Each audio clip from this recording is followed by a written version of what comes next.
இந்த வார்த்தையை கொடுத்ததுக்கு பின்பு சில காரியங்கள் என்னுடைய வாழ்க்கையிலே நடந்தது.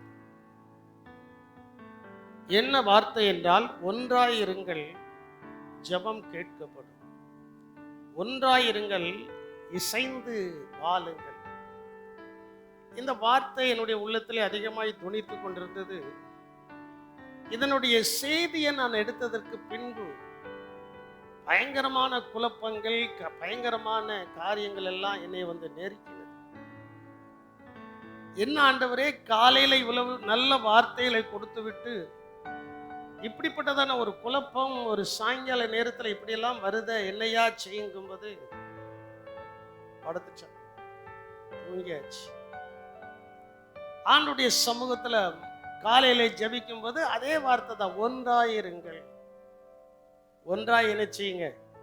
இன்னைக்கு ஒன்றாய் இருப்பது ஒரு கூடாத காரியமா இருக்கிறது. இணைந்து வாழ்வது ஒரு கூடாத காரியமா இருக்கிறது. குடும்பம் இணைந்து இருக்க வேண்டும். ஆவிக்குரிய ஜீவியம் இயேசுவோடு இணைந்திருக்க வேண்டும். சபை இயேசுவோடும் ஊழியக்காரனோடும் என்ன செய்திருக்க வேண்டும்? இணைந்திருக்க வேண்டும். அப்பதான் ஒன்றாயிருக்க. என் நாமத்தினாலே 2 அல்லது 3 பேர் எங்கே கூடி இருக்கிறீர்களோ அங்கே அவர்கள் நடுவிலே நான் என்ன செய்கிறேன்? அந்த காலத்துல ஒரு பழமொழி சொல்லுவாங்க, நான் நினைக்கிறேன், கூடி வாழ்வோம் கோடி நன்மைகளை பெறுவோம். கூடி வாழ்வோம் கோடி நன்மைகளை பெறுவோம். நான் இந்த வாசகத்தை ரொம்ப நாட்களுக்கு முன்பு கேட்டிருக்கிறேன்.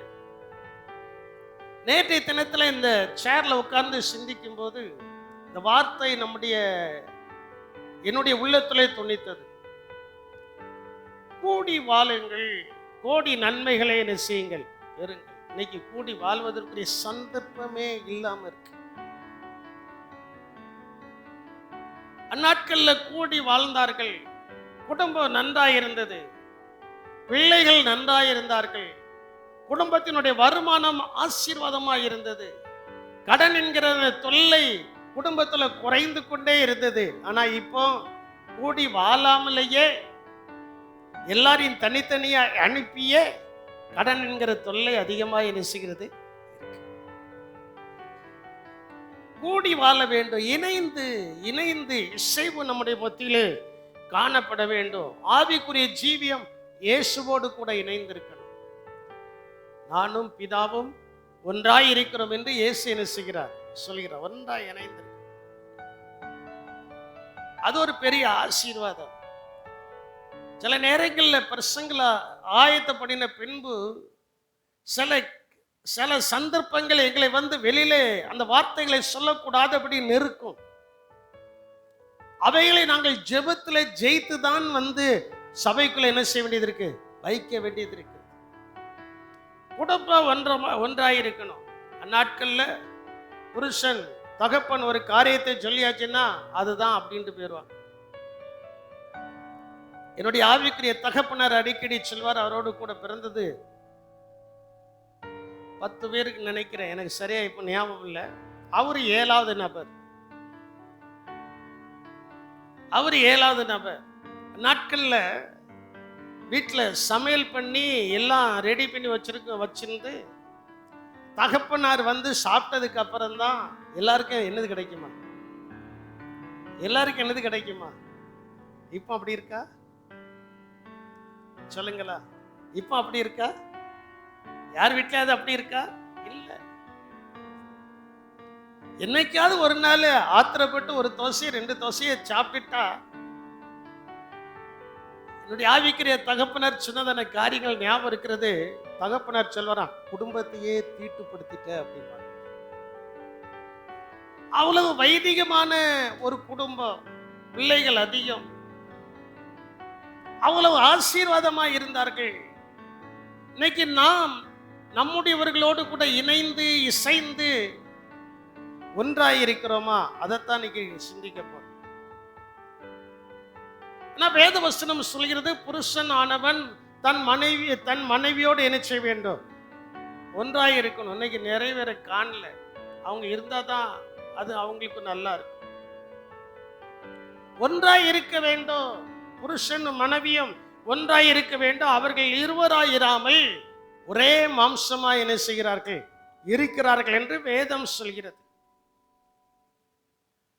மத்தேயு சுவிசேஷம் 19ஆம் அதிகாரம் 5-6 வசனங்களை வாசிக்கும் போது அங்கே சொல்லப்பட்டிருக்கிறது, இப்படி இருக்கிறபடியினால் அவர்கள் இருவராயிராமல் ஒரே மாம்சமாய் இருக்கிறார்கள்.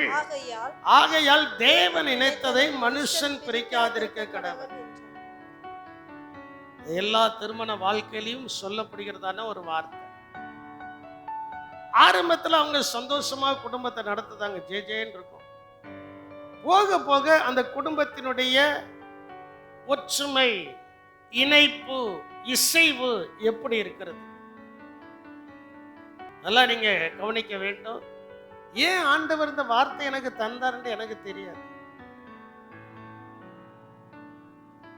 போக போக ஆரம்பத்துல கல்யாணம் முடிஞ்சோன்னு அப்பா குடும்பம் பரலோக மாதிரி எழுந்துச்சு. இப்போ குடும்பம் எப்படி இருக்கு சிந்திச்சு பாருங்களேன். ஒருத்தருக்கு ஒருத்தர் விட்டு கொடுத்து ஒருத்தருக்கு ஒருத்தர் இசைந்து இணைந்து செயல்படுகிற அனுபவம் குறைந்து விட்டது. அதே இயேசுவின் வருகைக்கு ஒரு அடையாளம். அதை நினைச்சுக்கிடுங்க.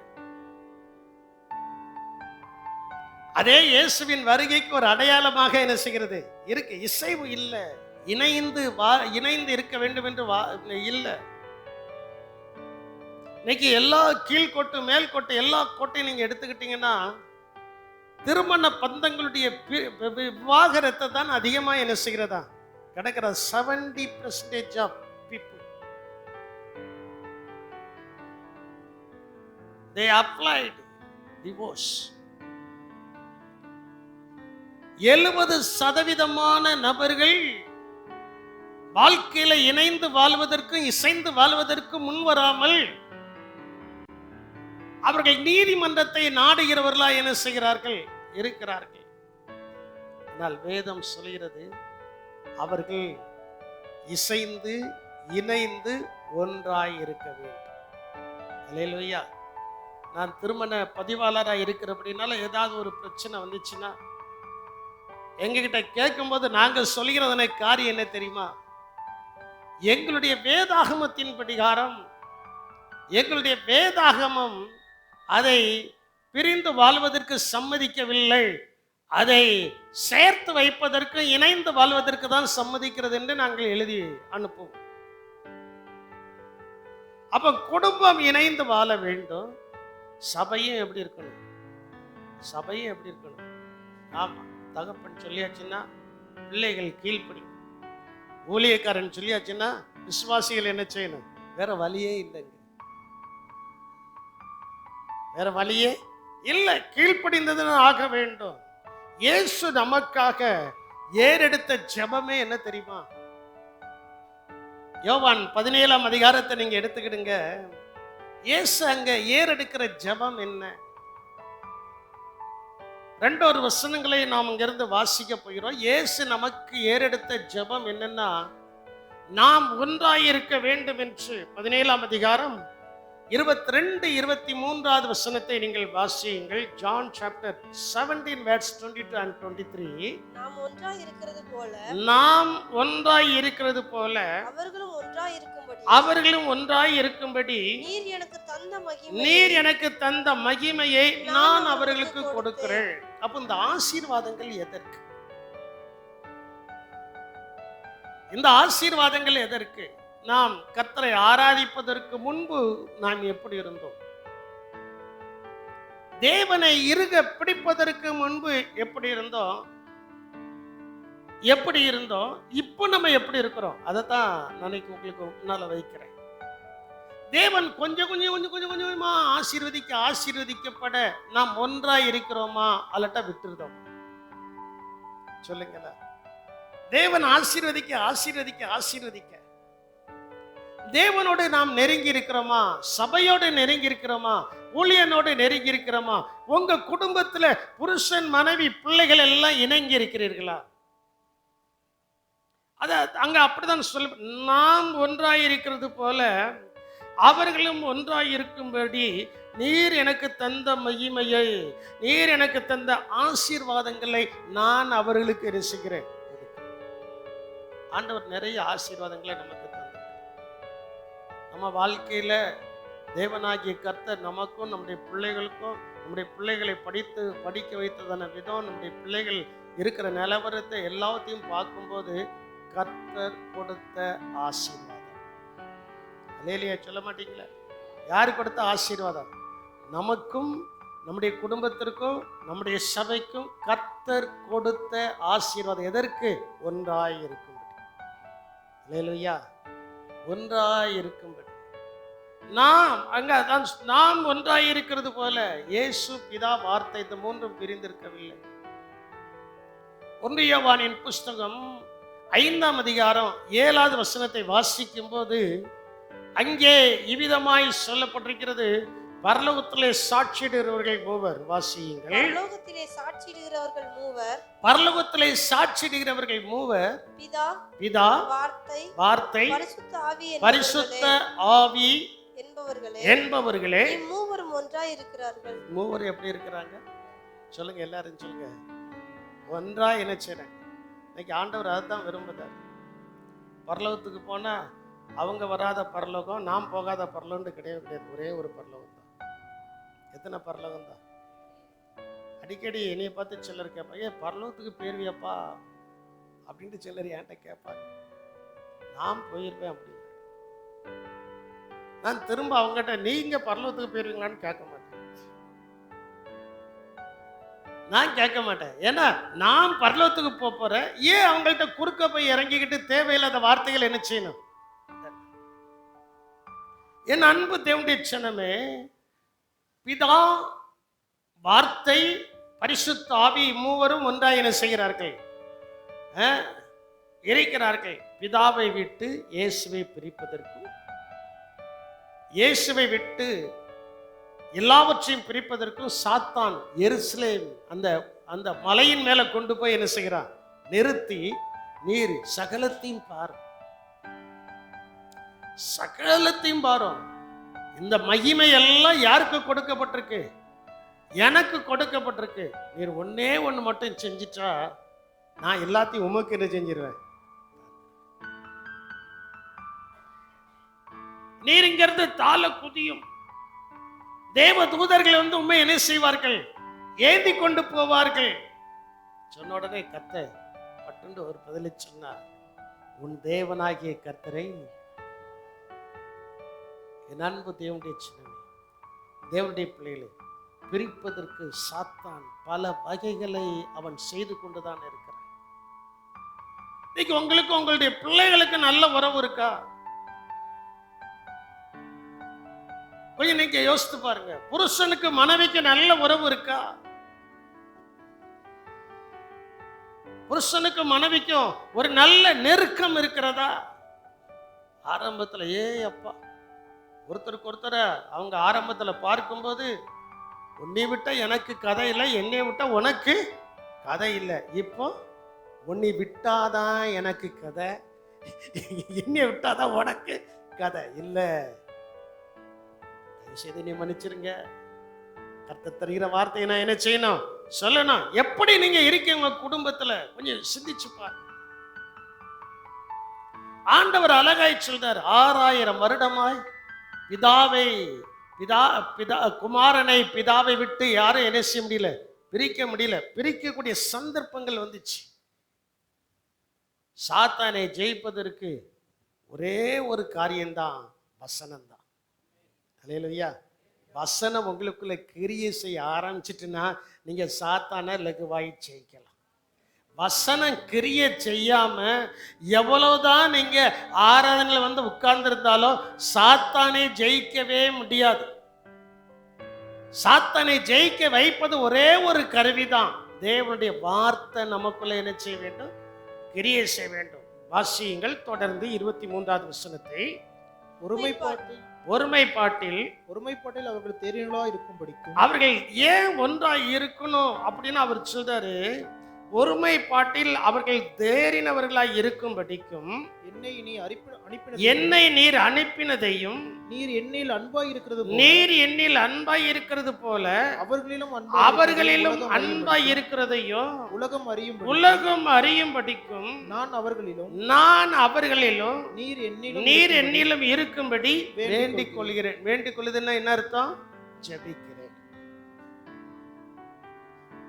என் சபையில ஒரு காரியத்தை அறிவிச்ச உடனே எல்லாரும் வரணும்னு சொல்றோம்னா உலகம் பார்க்க, உலகம் என்ன செய்கிறது பார்க்க. அந்த வசனத்தில் அப்படிதான் இருக்கு. அந்த பகுதியில சொல்லப்பட்டிருக்கிறது, உலகம் அறியும்படிக்கும். உலகம் அறியும்படிக்கும். எவ்வளவுதான் வேலை இருக்கட்டும், எவ்வளவுதான் நெருக்கடி இருக்கட்டும், நாம் எல்லாரும் ஒன்னா இருக்கிறோங்கிறதுக்கு போகக்கூடிய இடத்துல போய் நிற்கும் போதுதான் அந்த ஒற்றுமை வெளிப்படும். யாரும் அலையிலேயே சொல்ல மாட்டீங்க, எனக்கு நல்லாவே தெரியும். கர்த்தருக்கு ஸ்தோத்திரம்.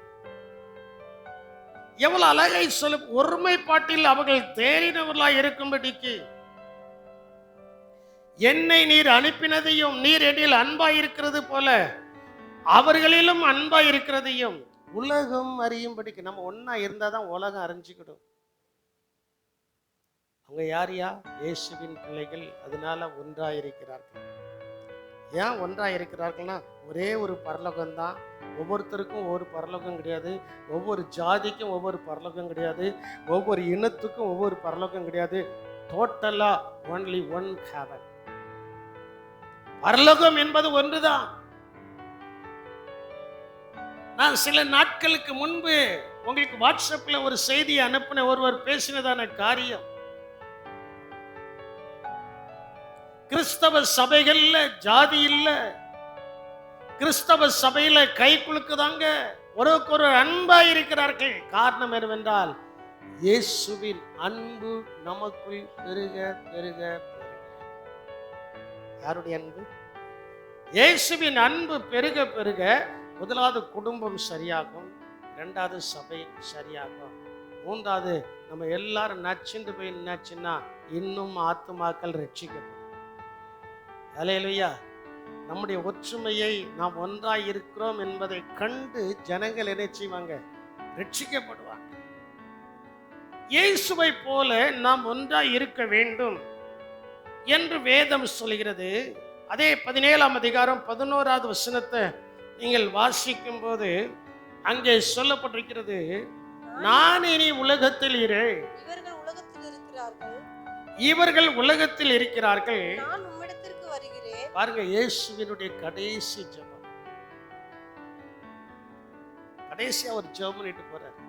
என்ன ஜெபம் பண்ணிட்டு போறாரு? நான் இனி உலகத்தில் என்ன செய்ய இறே. கடந்த நாட்கள்ல சேவியர் ஐயாவை பத்தி நான் உங்கள்கிட்ட சொன்னேன். அவர்கள் தன் பிள்ளைகளை கூப்பிட்டு ஜெபம் பண்ணி அதுக்கப்புறம் தேவராஜ்யம் சென்றார். நாம் கிறிஸ்துவோடு கூட ஒன்றாய் இருக்கிறோம் என்றால் நம்முடைய பிள்ளைகளை கடைசி நேரத்தில் அவர்களை ஆசீர்வதித்து, யாக்கோபு என்ன செய்தான்? 12 பிள்ளைகளை என்ன செய்தான்? அந்த 12 பிள்ளைகளும் யாரோட ஒன்றாய் இருந்தது?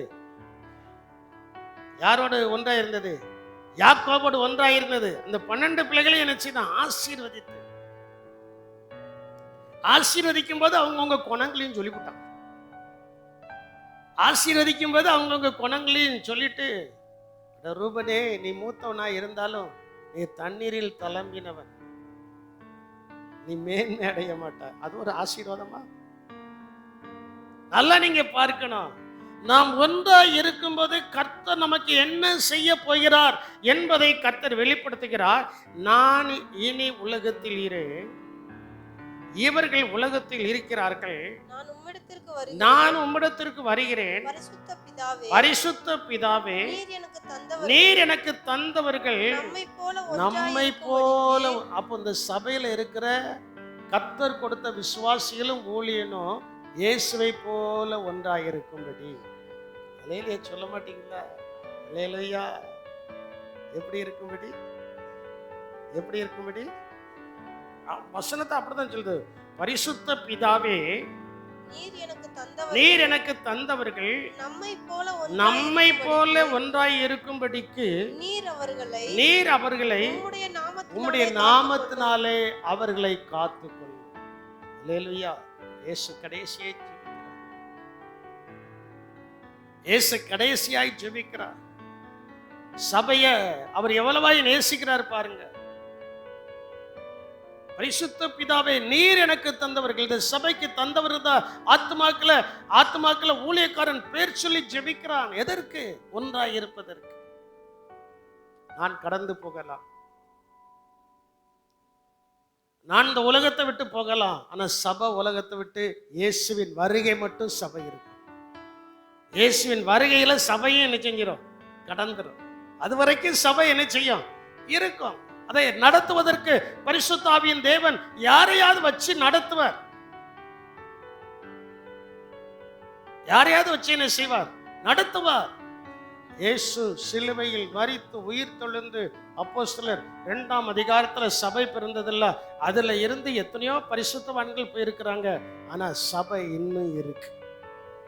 சபையில நீங்க ஒன்றாய் இருந்தால் கர்த்தரை ஆராதிப்பீர்கள். அல்லேலூயா.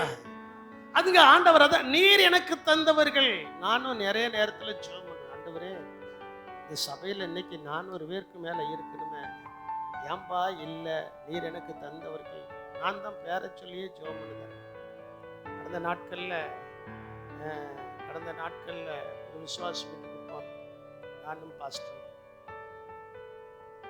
கிட்டத்தட்ட ஒரு 20 வருஷத்துக்கு முன்னால நம்ம சபையில குடிக்க கஞ்சி இல்லாம ஒன்றும் இல்லாம ஒருத்தவங்க அவங்கள கொண்டு வந்து விட்டாங்க. அப்போ அன்னைக்கு இருந்ததான பிள்ளைகள் அவங்களுக்கு கொஞ்சம் ஹெல்ப் பண்ணி அவர் ஒரு காய்கறி கடையில் அங்கே வேலை பண்ணார்.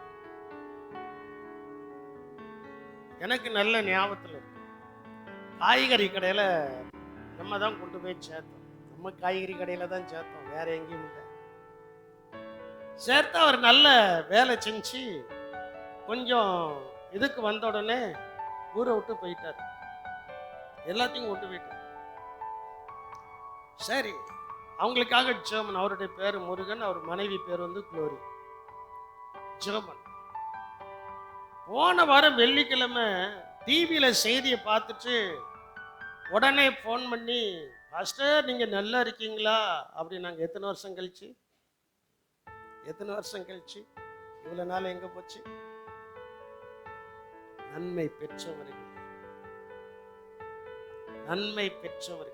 அதான் உங்களுக்கு சொல்றேன், இன்னைக்கும் என் ஆவிக்குரிய தகப்பனை நான் ஏன் மறக்காம இருக்கேன்னா, அவர் மூலமாய் அநேக நன்மைகளை நான் பெற்றிருக்கேன்.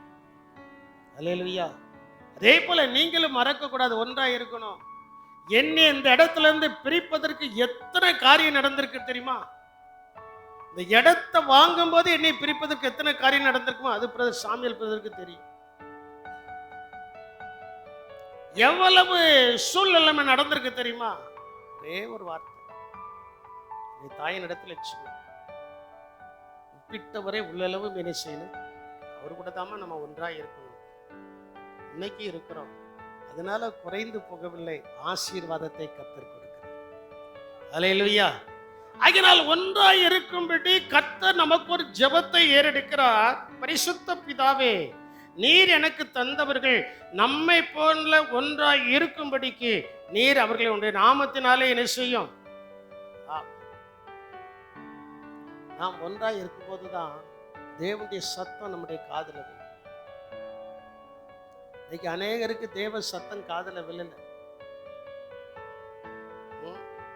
தேவ சத்தம் காதுல விழணும். வசனத்தின்படி யாரும் தேவ சத்தம் நம்முடைய காதுல விழுந்துட்டுன்னா ஒன்றாய் இருக்கிற கர்த்தரோடு நாம் ஒன்றாய் என்ன செய்வோம்? இருப்போம். ஒரு வசனத்தை கூட வாசியுங்கள். யோவான் 10ஆம் அதிகாரம் 27வது வசனத்திலிருந்து 30வது வசனம் வரைக்கும் நீங்கள் வாசிக்கும் போது அங்கே சில காரியங்கள் சொல்லப்பட்டிருக்கிறது. என் ஆடுகள் என் சத்தத்திற்கு செவி கொடுக்கிறது. நான் அவைகளை அறிந்திருக்கிறேன். அவைகள் எனக்கு பின் செல்கிறது. பாருங்க, ஒன்றாய் இருக்கிறோம், இயேசுவோடு கூட ஒன்றாய் இருக்கிறோம்னா முதலாவது அவருடைய சத்தத்தை அறிந்திருக்கும். யாருடைய சத்தத்தை? இயேசுவின் சத்தத்தை நாம் என்ன செய்யணும்? அறிந்து. கடந்த நாட்கள்ல நல்லம்மா வீட்டில் நடந்ததான ஜெப கூட்டத்தில் அந்த வார்த்தையை நினைச்சு, என்ன வார்த்தைன்னா, எத்தனை பேர் ரோட்ல நடந்து போனாலும் தகப்பன் வாரார்னா தகப்பனுடைய சத்தம் மனைவிக்கும் பிள்ளைகளுக்கும் நன்றாய் தெரியும். தெரியுமா தெரியாதா? எத்தனை பேர் போட்டோம், எத்தனை பேர் வரட்டும், வேற ஒண்ணும் இல்லைங்க. அருள் செல்வியும் செல்வமும் அந்த வீட்டில் இருந்தாங்க. ஜீவனும் ஜோஸ்லினும் ஏன் பைக் வந்து சத்தமே கேட்காது, பைக் சத்தம் கேட்காது, கரெக்டா அறிஞ்சிட்டு தாத்தா போறாங்க. சொல்லியிருக்கலாம், சொல்லி செல்வன் சொல்லியிருக்காப்ல சொல்லி. அப்போ அந்த பிள்ளைகளுக்கு ஒரு அறிவு இருக்கு பாருங்களா. பார்க்கல, கேட்டு பூட்டி தான் இருக்கும். தாத்தா போறாங்கன்னு இவங்க வந்து கதை திறந்து பார்ப்பாங்க, கரெக்டா இருக்கும். 1000 பேர் போறாங்க, 1000 வண்டிகள் போகுது, அது ஏன் வண்டியில சத்தமே இருக்காது, சைலண்டா போகுது. அப்போ இதை நான் எதற்காக உதாரணத்துக்கு நான் சொல்றேன்னா, நாம் இயேசுவோடு ஒன்றாய் இருக்கிறோம் அப்படின்னா அவருடைய சத்தம் நமக்கு கேட்கும். அல்லேலூயா சொல்ல மாட்டீங்களா? அவருடைய சத்தம் நமக்கு என்ன செய்யும்? கேட்க. நாம் அவரை விட்டு பின் அவருக்கு நாம் பின் செல்வோமே தவிர அவருக்கு முன்னாலேயும் செல்ல மாட்டோம், பின்வாங்கியும் என்ன செய்ய மாட்டோம், போக மாட்டோம். தொடர்ந்து வாசிக்கும் போது, நான் அவைகளுக்கு நித்திய ஜீவனை கொடுக்கிறேன், அவைகள் ஒரு காலமும் கெட்டு போவதில்லை. ஏன் ஒன்றா இருக்கணும்னா கெட்டு போகாமல் இருக்கு. எப்படி செய்யாமல் இருப்பதற்கு? கெட்டு போவதில்லை, அவைகள் ஒருபோதும் எது செய்வதில்லை, ஒன்றாய் இருக்கிறோம். பிரசங்கியில் ஒரு வசனம் சொல்லப்பட்டிருக்கிறது, ஒண்டியாய் இருப்பதிலும் இருவர் சேர்ந்து இருப்பது நலம், ஒருத்தன் விழுந்தால் இன்னொருவன் என்ன செஞ்சிருவான். இருக்கா இல்லையா? வாசிமா எடுத்துட்டால. ஒண்டியா இருப்பு வசனத்தை சொல்லுமா. 9ஆம் அதிகாரம் 4ஆம் அதிகாரம் 9வது வசனம். ஒண்டியாய் இருப்பதிலும் இருவர் கூடி இருப்பதனாலும் அவர்களுடைய பிரயாசத்தினால் அவர்களுக்கு நல்ல பலன் உண்டாகும். 2 பேர் ஒன்றாய் இருக்கும்போது அதனால நல்ல பிரயாசம், நல்ல பலன் என்ன செய்யுமா, உண்டாகும். ஒருவன் விழுந்தால் இன்னொருவன் என்ன செஞ்சிருவான், அவன் உடனே அவனை தூக்கி விடுவான். அவன் உடனே தூக்கி விடுவான். இன்னைக்கு ஒரு விசுவாசி சபையில இருந்து கீழே விழுதாங்க, ஒரு சுகம் இல்லை அப்படின்னா சபையில எல்லாரும் போய் பார்த்து அவங்களுக்கு ஒரு சின்ன ஹெல்ப் பண்ணும்போது அவங்கள ஆட்டோமேட்டிக்கா தூக்கி விடுது. அந்த அனுபவம் அவங்களுக்கு இல்லைல்ல. என்னைய பொறுத்தளவு அதான், யாரா இருந்தாலும் அந்த இடத்துல போய் நிற்பேன். நின்று நம்மளால என்ன செய்ய முடியுமோ அதை செய்யணும்.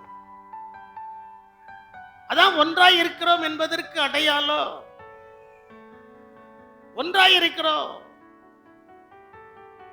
இருக்கிறோம் பாருங்க. அந்த ஒன்றாய் இருக்கிறவர்கள் கெட்டு போவதில்லை, ஒருவனும் அவைகளை என் கைகளிலிருந்து பறித்துக் கொள்வதும் இல்லை. நம்ம இணைந்து உபவாச ஜெபமா இணைந்து ஜெபம், பெண்கள் ஜெபமா இணைந்து ஜெபம், ஆண்கள் ஜெபமா இணைந்து ஜெபம், குடும்ப ஜெபமா இணைந்து ஜெபம். இன்னைக்கு அநேக வீட்டுல குடும்ப ஜெபம் இல்லை, ஒரு நேரமாவது இணைந்து ஜெபம். எங்க வீட்டுல இருக்க பிள்ளைகள் வந்தாலும் ஜெபத்துல கரெக்டா உட்காந்துருக்கும். பிள்ளைகளுக்கு தெரியும் நம்ம பேசிட்டு இருந்தா அப்பாவுக்கு பிடிக்காது, ஜெபக்கூடிய நேரத்துல வந்து என்ன செஞ்சிடணும், அப்பா அந்த சபாவில் அதில் வந்து உட்காந்துட்டாங்கனாலே எதுக்கு உட்காந்துருக்காங்கன்னு தெரியும். சில நேரத்தில் பிள்ளைகளுக்கு தெரியும், எப்பா நீங்கள் அப்படிங்க, ஏய் ஜெபம் பண்ணிட்டு தான்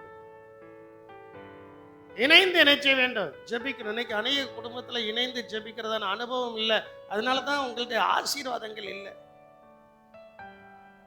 ஆசீர்வாதங்களுடைய வீட்டுக்கு வரணும் அப்படின்னா வீட்டில் இருக்கிற நீங்கள் ஒன்றாக இருக்கிறீர்களா, இணைந்து ஜெபிக்கிறீர்களா, இணைந்து சாப்பிடுகிறீர்களா, இணைந்து கர்த்தருடைய நாமத்தை துதிக்கிறீர்களா? இணைந்து இருக்கும்போது ஒருவர் கையிலிருந்து ஒருவரை யாரும் என்ன செய்ய முடியாது, பறித்து கொள்வது இல்லை. ஏனென்றால் அவைகளை எனக்கு தந்த பிதா எல்லாரிலும் பெரியவராய் இருக்கிறார். பெரியவர் கையிலிருந்து புடுங்க முடியுமா, பக்கத்துல போக முடியுமா? யோசித்து பாருங்க. சீஃப் மினிஸ்டருங்க வாராரு, ஒரு பிஎம் இங்க வாராருன்னா அவர் பக்கத்துல யாராவது நெருங்க முடியுமா? சொல்ல மாட்டேங்குங்களே. யாராவது நெருங்க முடியுமா? அவன் கருப்பு ட்ரெஸ் போட்டுட்டு இப்படி நிற்பான், கருப்பு கண்ணாடியும் போட்டுட்டு தான் நிற்பான். ஏன் வெள்ளை கண்ணாடி போட மாட்டேக்கான்? அவன் எங்க பாக்குறான்னு யாருக்கு என்ன செய்யக்கூடாது, அப்படிதானே? நான் சொல்றது சரியா தப்பா? எங்க பாக்குறான்னு யாருக்கு என்ன செய்யக்கூடாது. அவ்வளவு பாதுகாப்பு. அதை காட்டிலும் பன்மடங்கு பாதுகாப்பு நமக்கு ஆசீர்வாதத்தை தந்த தேவன் நம்மை பாதுகாத்து கொண்டிருக்கிறார். இன்னும் நிறைய ஆசீர்வாதங்களை கொடுப்பார், அதுக்கும் பாதுகாப்பு அவர்தான். அல்லேலூயா. இம்மட்டும் பாதுகாத்தவர் இன்னும் பாதுகாப்பார். ஒரு உதாரணத்தை சிந்தனை. கடந்த நாட்கள்ல வபா துத்தியில கர்த்தருடைய ஊழியத்தை முடிச்சுட்டு வீட்டுக்கு வந்துட்டேன். வீட்டுக்கு வந்து காரை நிப்பாட்டியாச்சு. கார்ல front left side tyre tiles வெட்டி இவ்வளவு அகலத்துல டயர் வெட்டி இருக்கு.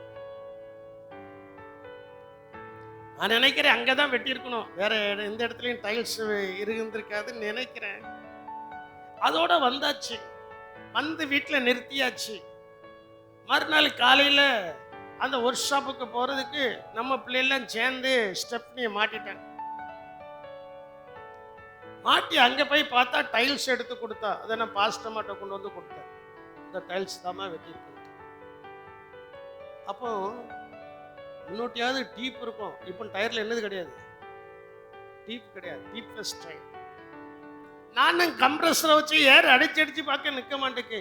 அதை யோசிக்கும் போது ஆண்டவர் சொல்கிற பிரகாரம் நம்மை பறித்து விடாதபடிக்கு நம்மை காத்தவர் ரட்சகராகிய இயேசு. நாம் அவரோடு கூட இணைந்திருக்கும் போது அவர் நம்மை பாதுகாக்கிறவராய் என்ன செய்கிறார், இருக்கிறார். எல்லாரும் ஆச்சரியப்படுதாங்க. 70,000 கிலோமீட்டர் நீங்க வண்டி ஓட்டிட்டீங்களா? இந்த ஒரே டயர்ல 40,000 தான் ஓட்ட முடியுமா? 50,000 தான் ஓட்ட முடியுமா? அதுக்கு மேல ஓட்ட முடியாது, அப்படிதானே? ஜெபராஜி சொல்ல சிலர் வலைக்கே வச்சு ஓட்டுவாங்க, அங்கங்க நின்றுக்கிடுவாங்க. ஆண்டோடைய பெரிதான கிருபையினால நம்ம எங்கேயுமே நிற்கலையே. அந்தந்த இடத்துல கர்த்தர் பாதுகாப்பை என்ன செய்திருக்கிறார், கொடுத்திருக்கிறார். எனக்கு இந்த அனுபவங்கள் கிடையாது. இதை நான் எதற்காக சொல்றேன்னா, கர்த்தர் தந்த ஆசீர்வாதத்தை கர்த்தர் தான் பாதுகாக்கிறார். அல்லேலூயா. அது மனுஷர்களால் வந்திருக்கும்னா அதுக்கு ஒரு பாதுகாப்பு இருக்காது. கர்த்தரால் நமக்கு கிடைத்திருக்கிறபடினால அது பாதுகாப்பா இருக்கிறது.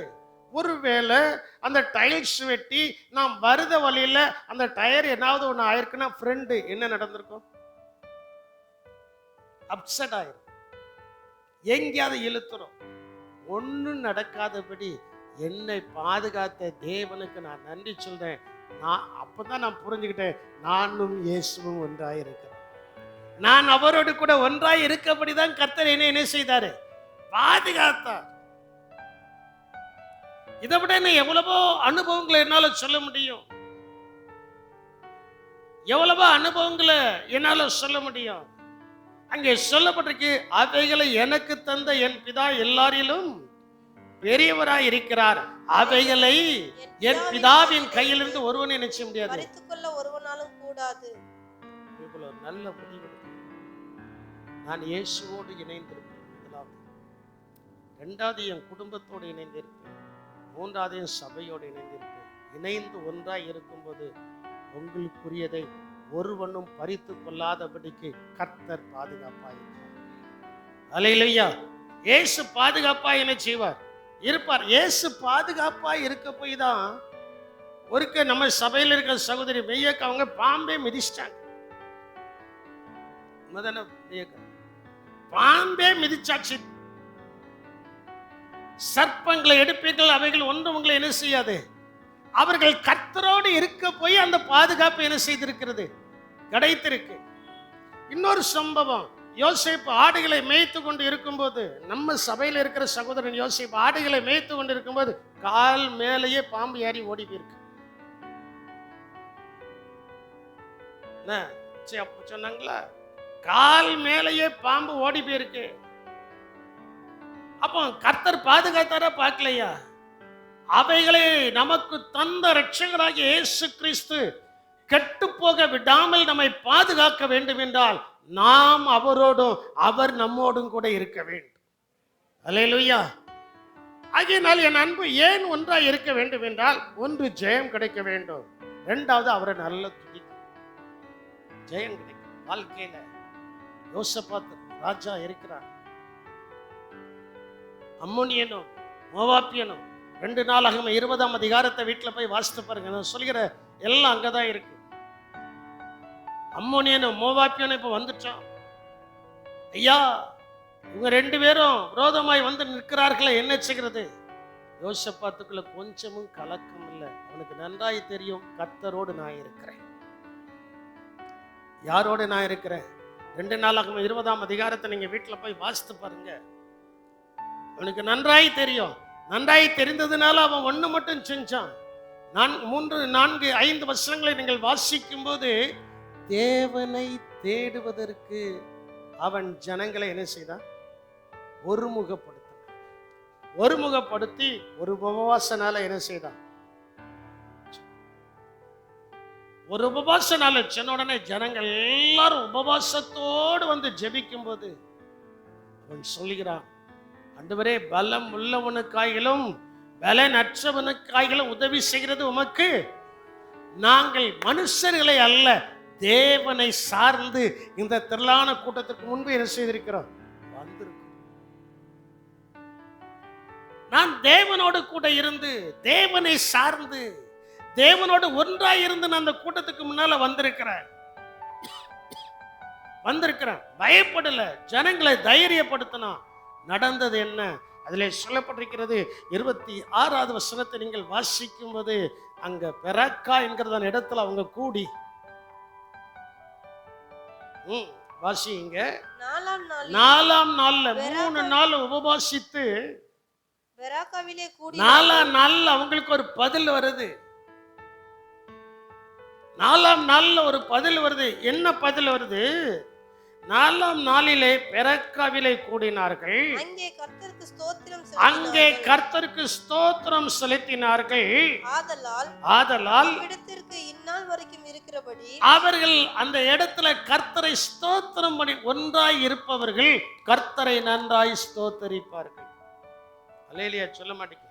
ஒன்றாய் இருந்ததானா அல்லேலூயா சொல்ல முடியும்? ஒன்றாய் இருப்பவர்கள் கர்த்தரை நன்றாய் என்ன செய்வார்கள்? எல்லா நேரங்களிலும் கர்த்தரை ஸ்தோத்தரிப்பார்கள். துன்பங்கள் வந்துட்டு, துன்பங்கள் வந்துட்டு, துயரங்கள் வந்துட்டு, வேதனைகள் வந்துட்டு, ராஜா அதை குறித்து கவலைப்படலை.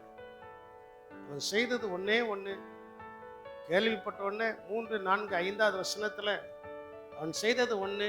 ஜனங்களை கர்த்தரை தேடுவதற்கு ஒருமுகப்படுத்தி உபவாச நாளை கூறினா. எல்லாரும் உபவாசம் எடுத்து ஜெபம் பண்ணும்போது அங்கே கர்த்தர் ஜெயத்தை கொடுத்தார். அல்லேலூயா. அதே போல நீங்க உங்க வீட்டுல கர்த்தர் தந்த சபையில நாம் ஒன்றாய் ஒருமுகப்பட்டு கூடும்போது நமக்கும் ஜெயத்தை கொடுக்கிறார். யாருக்காக ஜெபிக்கிறோமோ அவர்களுக்கும் கர்த்தர் ஜெயத்தை கொடுக்கிறார். அல்லேலூயா. ஜெயத்தை என்ன செய்கிறார்? கொடுக்கிறார். 2வது அங்கே சொல்லப்பட்டிருக்கிறது, அந்த ஒருமனப்பட்டு கூடும்போது பரிசுத்த ஆவியின் அபிஷேகம் நம்ம மேல் ஊற்றப்படுகிறது. அப்போஸ்தலர் 2ஆம் அதிகாரத்தை நீங்கள் வாசித்து பார்க்கும்போது 1வது வசனத்தில் சொல்லப்பட்டிருக்கிறது, அவர்கள் எல்லாரும் ஒருமனப்பட்டு ஓரிடத்தில் கூடின போது, ஒன்றாக கூடின போது. அதுவரைக்கும் சபை பிறக்கல, அதுவரைக்கும் சபையில ஒரு எழுச்சி உண்டாகல. 120 பேர் அந்த மேல் மாடியில காத்து கொண்டிருக்கிறார்கள், இயேசு சொன்ன வார்த்தை நிறைவேறும்படியாக. இன்னைக்கு இயேசு நமக்கு எவ்வளவோ வார்த்தைகளை சொல்லியிருக்கிறாரு. என்னைக்காவது ஒருமனப்பட்டு கூடி இருந்து ஜெபம் பண்ணி இருக்கிறோமா? சொல்லுங்களா? என்னைக்காவது ஒருமனப்பட்டு ஓரிடத்துல கூடியிருந்து, ஓரிடத்தில் கூடுவதற்குரிய நிறைய சந்தர்ப்பங்களை கர்த்தர் நமக்கு கொடுத்திருக்கிறாரு. ஆனா அல்லல் தட்டுக்கிட்டே இருக்கிறோம். அதனால ஆசீர்வாதமும் அல்லல் தட்டப்பட்டு கொண்டு போயிட்டே இருக்கு. அல்லல் தட்டப்பட்டு கொண்டு போயிட்டே என்ன செய்கிறது? இருக்கிறது. அவர்கள் எல்லாரும் ஓரிடத்தில் கூடி ஒருமனப்பட்டு ஜெபிக்கும் போது ஒரே ஒரு சத்தம், பெரும் பெரும் முழக்கம் போன்ற ஒரு காற்று அடிச்சிச்சு. அந்த வீட்டில் எல்லாரும் பரிசுத்த ஆவியினால என்ன செய்யப்பட்டார்கள்? ஆமா, நம்மை ஒன்றாக இணைப்பதே பரிசுத்த ஆவியின் கிருபை தான், பரிசுத்த ஆவியின் வரம் தான். பரிசுத்த ஆவியானவர் நமக்குள்ள சரியாய் செயல்பட ஆரம்பிச்சாச்சுன்னா நாம் ஒன்றாய் தான் இருப்போம். நம்மை விட்டு யாரும் என்ன செய்ய முடியாது, பிரிக்க முடியாது. அப்படிதான் வேதாமத்தில், நான் என்கிட்ட இருக்கிற வேதாமத்தில் அப்படிதான் சொல்லப்பட்டிருக்கு. நன்றாக என்னை கவனிக்க வேண்டும். அவர்கள் ஒருமனப்பட்டு ஓரிடத்துல கூடி இருக்கிறாங்க, ஆவியில நிரம்பி எல்லாரும் அந்நிய பாஷைகளை பேசி தேவனுடைய நாமத்தை மகிமைப்படுத்துகிறார்கள். வெளியில 16 மொழிகளை பேசுகிற ஜனங்கள் உட்கார்ந்திருக்கிறார்கள். அந்த 16 மொழி பேசுகிற மக்களும் இந்த 120 பேர் ஆவியில நிரம்பி பேசுகிறதை கேட்டபோது அவர்கள் சொல்கிறார்கள், இவர்கள் கல்லாதவர்கள், ஆனால் நம்முடைய தேவனுடைய மகத்துவத்தை குறித்து தெளிவாய் நம்முடைய பாஷையில பேசுறாங்க. அப்போ ஒன்றாக இணைந்து ஜெபிக்கும் போது யாருக்கும் பாஷை தெரியலன்னா அந்த பாஷையில நம்மை கர்த்தர் பேச வைக்கிறார். அல்லேலூயா. அதுல இருக்கா இல்லையா? வசனத்தை மட்டும் வாசியுமா, சொல்லிட்டு வாசி. 7:8 எல்லாரும் பிரமித்து ஆச்சரியப்பட்டு ஒருவரை ஒருவர் பார்த்து இதோ பேசுகிற இவர்கள் எல்லாரும் கலிலேயர் அல்லவா? அப்படி இருக்க நம்மில் அவரவர்களுடைய பாஷையிலே இவர்கள் பேச they were unschooled people, படியாதவர்கள். பரிசுத்த ஆவியின் அபிஷேகம் ஒருமனப்பட்டு ஒன்றாய் இருக்கும் அதை இறங்கினதுனால அங்க கிரியை நடக்க ஆரம்பித்தது. இன்னைக்கு நமக்குள்ள கிரியை நடக்க மாட்டேங்குது. நமக்குள்ள கிரியை நடக்க மாட்டேங்குது. வாரம் ஆறாறுல உட்கார்ந்துருதோம், வாரம் நல்ல கை தட்டுதோம், வாரம் நல்லா படிக்கிறோம், வாரம் நல்ல பாடல் பாடுதோம், வாரம் அந்நிய பாஷைகளை பேசுகிறோம், வாரம் வசனத்தை கேட்கிறோம், வாரம் கர்த்தருக்காக கொடுக்கிறோம், வாரம் தோத்திரம் சொல்லுதோம். ஆனா கிரியை நடக்காது. இன்னைக்கு ஆண்டவர் அதை தான் எதிர்பார்க்கிறார். ஒன்றாய் இருக்கிற நமக்குள்ள கிரியை நடக்கணும். வேத வசனம் சொல்கிறது, நீங்கள் இப்பொழுது இருப்பதை பார்க்கிலும் 1000 மடங்கு ஆசீர்வதிக்கப்படும்படி பெருகும்படி சேனைகளின் கர்த்தர் உங்களுக்கு என்ன செய்வாரு? கிரியை நடந்தால்தான் பெருக்கம் வரும். கிரியை நடந்தாதான் என்னது வரும்? பெருக்கம் வரும். அந்த பெருக்கம் வரும்னா அந்த கிரியைக்காக நாம் ஒன்றாய் கூடி கர்த்தரை துதிக்க வேண்டும். ஒன்றாய் கூடி கர்த்தரை என்ன செய்யணும்? துதிக்கணும். ஏனென்றால் அவருடைய சமூகத்துல யார் என்றும் இல்லை. கலாத்தியர்கள் நிருபம் 3:28 வசனத்துல சொல்லப்பட்டிருக்கிறது, யூதன் என்றும் இல்லை, கிரேக்கன் என்றும் இல்லை, அடிமை என்றும் சுயாதீனன் என்றும் இல்லை, ஆண் என்றும் இல்லை, பெண் என்றும் இல்லை, நீங்கள் எல்லாரும் கிறிஸ்து இயேசுவுக்குள் எப்படி இருக்கிறீர்கள்? ஒரு அல்லேலூயா சொல்ல மாட்டேங்குங்களா? ஆண் என்றும் இல்லை, பெண் என்றும் இல்லை. பரலோகத்துல போன உடனே ஆண் பாலினமும் இருக்காது, பெண் பாலினமும் என்ன செய்யாது. அவர்கள் தேவ தூதர்களை போல் இருப்பார்கள். அப்போ கிறிஸ்துவுக்குள்ள நம்ம அப்படி இருக்கணும். கிறிஸ்துவுக்குள்ள அப்படி என்ன செய்யணும்? இருக்கணும். கிறிஸ்துவுக்குள் நீங்கள் ஒன்றாய் இருக்கிறீர்களே.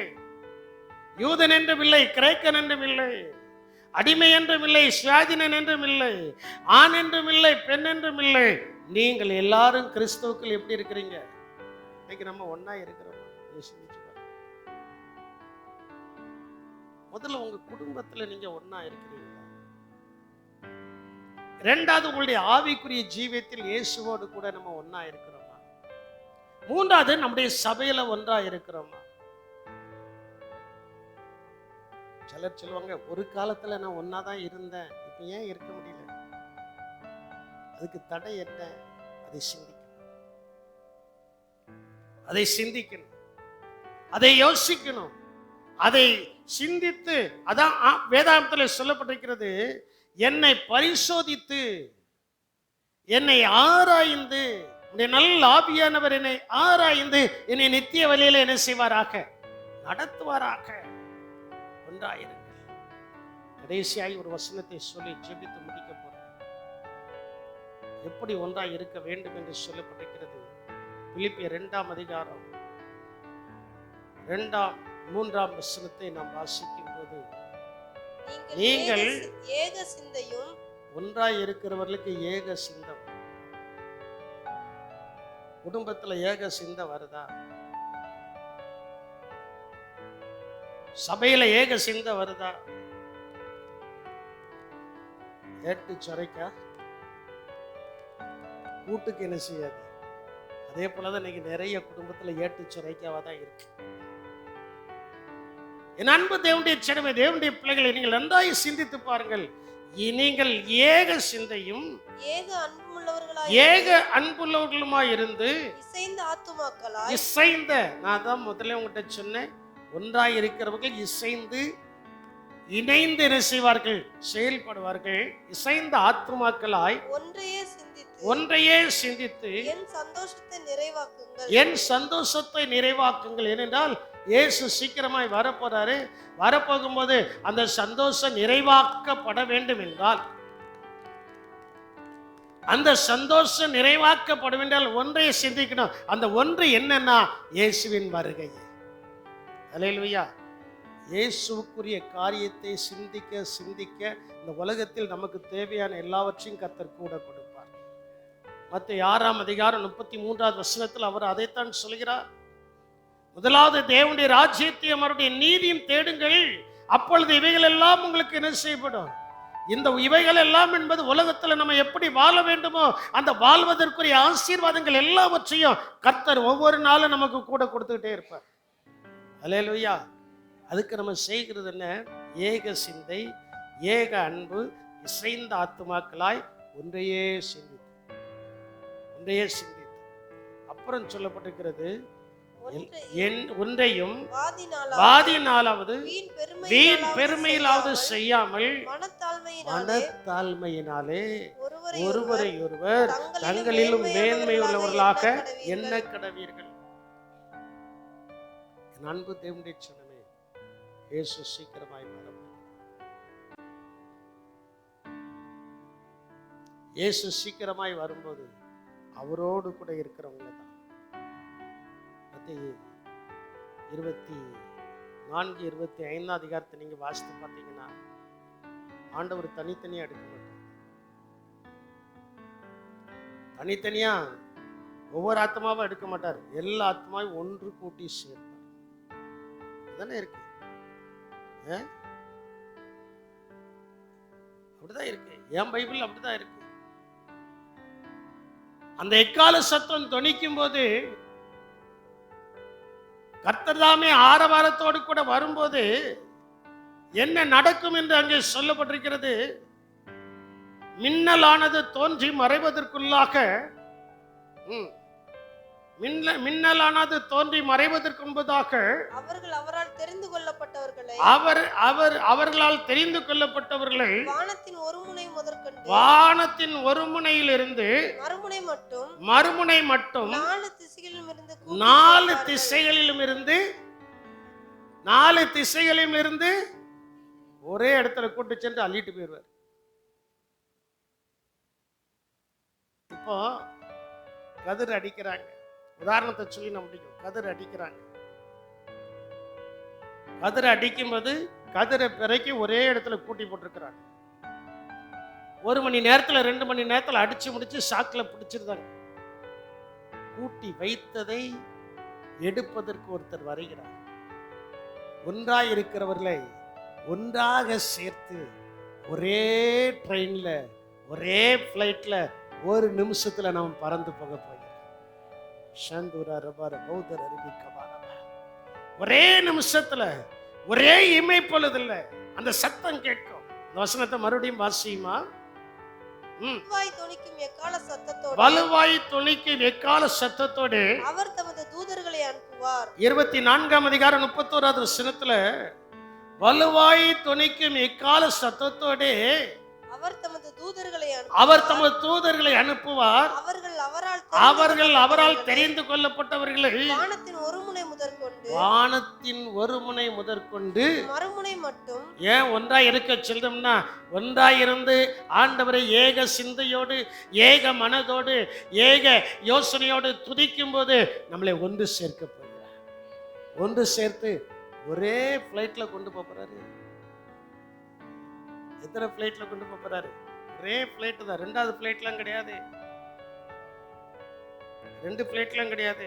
எத்தனை கோடி இருந்தாலும் அத்தனை கோடியை ஏற்றுவதற்கு ஒரு பிளைட் தான் வரப்போகுது. அல்லேலூயா. எத்தனை பிளைட் வரப்போகுது? சொல்ல மாட்டீங்களா? வாயை திறக்க மாட்டீங்களே. எத்தனை பிளைட் வரப்போகுது? ஒரே ஒரு பிளைன் வரப்போகுது. அது இப்போ லேண்டிங்ல சுத்திக்கிட்டே இருக்கு. கீழே இறங்காம மேல சுத்திக்கிட்டே இருக்கு. கீழே நிறைய அக்கிரமங்கள் இருக்கு, பாவங்கள் இருக்கு. இதனால அந்த பிளைட் மேல சுத்திக்கிட்டே இருக்கு. அந்த வலுவாய் துணிக்கிற அந்த எக்கால சத்தம் துணிக்கும் போது ஒரு நிமிஷத்துல ஒரு இமை பொழுதுல கர்த்தர் நம்மை பரிசுத்தப்படுத்தி, அல்லேலூயா, கர்த்தர் நம்மை பரிசுத்தப்படுத்தி கண்ணை மூடி முழிக்கிற நேரத்துக்குள்ள இந்த பிளைட்டு கீழே இறங்கும். எல்லா டோரும் திறக்கப்படும். அவ்வளவு உலகத்துல எந்த திசையில இருந்தாலும் ஒரே பிளைட்ல கர்த்தர் நம்மளை எடுத்துக்கொண்டு தேவ ராஜ்யத்துல கொண்டு போய் சேர்ப்பார். அல்லேலூயா. அதுக்குதான் ஒன்றாய் இருக்கணும். ஒன்றாய் பாவம் செய்வதற்கு ஒன்றாய் கூடுகிறான், குடிப்பதற்கு ஒன்றாய் கூடுகிறான், கேலி கூத்தாட்டு பண்ணுவதற்கு ஒன்றாய் கூடுகிறான். நம்முடைய கண்களுக்கு முன்பு தேவனுக்கு பிரியமில்லாத காரியத்தை செய்வதற்கு ஒன்றாய் கூடுகிறார். ஏன்? பரிசுத்தமாய் ஜீவிப்பதற்கு, சுத்தமாய் ஜீவிப்பதற்கு, இயேசுவின் வருகைக்கு செல்வதற்கு. ஏன் நாம் ஒன்று கூடி கர்த்தரை மகிமைப்படுத்தி அந்த ஒரே பிளைட்ல செல்வதற்குரிய ஆயத்தத்தோடு ஜீவிக்க கூடாது? என் அன்பு தேவனுடைய சின்னமே, அவர் சீக்கிரமாய் வரப்போகிறார். அவர் வரும்போது நீங்களும் நானும் வெட்கப்பட்டு போகாமல் இருக்குன்னா, அந்த வலுவாய் துணிக்கும் எக்கால சத்தமுடைய காதலில் கேட்கப்பட்டு அவர் அனுப்புகிற தேவ தூதர்கள் நம்மை ஒன்று சேர்த்து நம்மை கொண்டு செல்ல வேண்டும். நேரம் முழங்கால் பண்ணிடுவோமா? ஆண்டவருடைய சமூகத்தில், ஆண்டவரே, நான் எப்படி இருக்கிறேன்? உங்க ஜீவியம் உங்களுக்கு தெரியும். நீங்க மற்றவங்களை பார்க்க வேண்டாம். இன்னைக்கு நீங்க எப்படி இருக்கு? உங்க குடும்பம் எப்படி இருக்கு? உங்களுடைய ஆவிக்குரிய நிலைமை எப்படி இருக்கு? நீங்க சபையில எப்படி இருக்கீங்க? இதை மட்டும் சிந்திங்க. சிந்திச்சு, ஆண்டவரே, எனக்குள்ள குற்றங்கள் குறைகள் காணப்படும் என்றால் அவைகளெல்லாம் என்னை விட்டு நீக்கும். நான் இணைவதற்கு, இசைந்து இருப்பதற்கு, ஒன்றாய் இருப்பதற்கு நான் என்ன செய்யணுமோ அதை செய்வதற்கு என்னை அர்ப்பணிக்கிறேன் என்று சொல்லுகிறவர்களை கர்த்தர் பார்த்து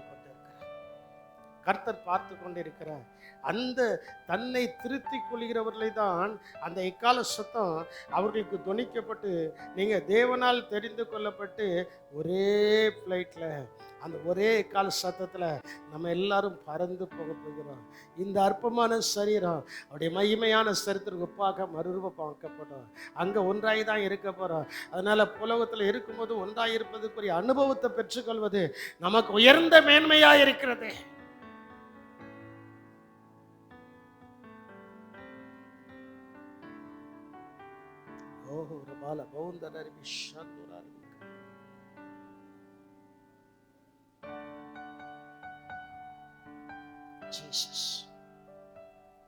கர்த்தர் உங்களோடு கூட இடைப்பட்டு கொண்டிருக்கிறார். அந்நிய பாஷையிலே பேச வேண்டாம். உங்களுடைய வாழ்க்கையின் தரத்தை நீங்க ஆண்டவருக்கு ஒப்புக் கொடுங்க.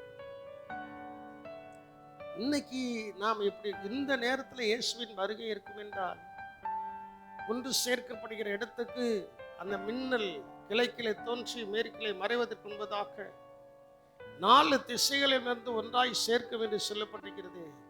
அந்த வசனத்தின் பிரகாரம் கர்த்தர் நம்மை ஒன்றாய் சேர்த்து அவருடைய ராஜ்யத்திற்கு எடுத்துக்கொள்வாரா? அளவிட்டால் எடுத்துக்கொள்ள மாட்டாரா? Testify yourself. உங்களை நீங்களே பரிசோதித்து பாருங்க. பரிசோதித்து பார்க்கும்போது நாம் வெட்கப்பட்டவர்களாய் அல்ல, சரி செய்து சரி செய்து, வாழ்க்கையை சரி செய்து, ஆவிக்குரிய ஜீவியத்தை சரி செய்து, சொந்த குடும்பத்தை சரி செய்து அந்த ஃப்ளைட்ல ஏறுவதற்கு ஆவியான தேவன் நமக்கு உதவி செய்வாராக. எங்கள் கிருபை உள்ள தேவனே, துதிக்கிறோம், ஸ்தோத்திரிக்கிறோம் கர்த்தாவே. ஆண்டவரே, நீர் எனக்கு தந்த வார்த்தைகளை ஆண்டவரே தேவனுடைய பிள்ளைகளுக்கு முன்பு வைத்து விட்டு தந்த வார்த்தைகள் ஆண்டவரே நீர் தந்து கொண்டு இருக்கும்போதே ஒன்றாய் ஒரு மனமாய் பிரசங்கி கூடாதபடிக்கு சில டிஸ்டர்பன்ஸ் என்னுடைய வாழ்க்கையில காணப்பட்டது. அவைகள் எல்லாவற்றையும் கர்த்தர் நீக்கி ஒரு மனமாய் இந்த வார்த்தையை வைக்க கர்த்தர் உதவி செய்து, எப்படி இயேசுவே நீரும் பிதாவும் ஒன்றாய் இருந்தீரோ, நீ சொல்கிறேன் ஆண்டவரே எனக்கு தந்த இவர்களும் நம்மை போல ஒன்றாய் இருக்கும்படி அவர்களை காத்து கொள்ளும் என்று ஜெபித்தீரோ. ஆண்டவரே, உங்களுடைய ஜெபம் எங்களை ஒன்றாக்கி உடைய ராஜ்யத்துக்கு நேராய் நடத்துகிறபடினால உமக்கு ஸ்தோத்திரம்.